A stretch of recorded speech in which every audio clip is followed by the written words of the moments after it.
My research is on productivity. Productivity is how well you make use of given inputs in production. It's a measure of effectiveness, it's a measure of efficiency.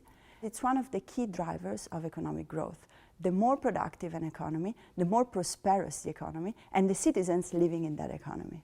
Why are we so interested in understanding productivity? Because productivity varies dramatically across countries and even within countries.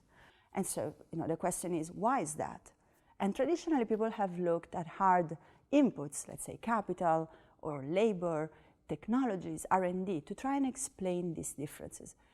It turns out that none of the traditional inputs, the hard inputs, fully account for the differences in productivity that we observe in the data.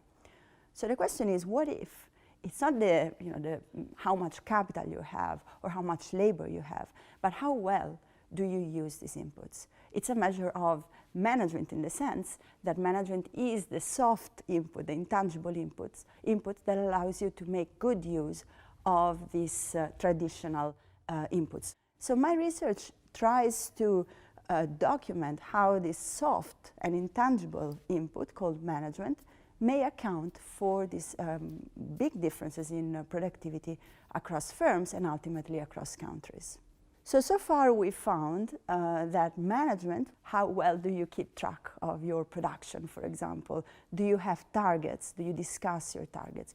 Those very basic managerial practices account for more than 30% of the differences in productivity across countries.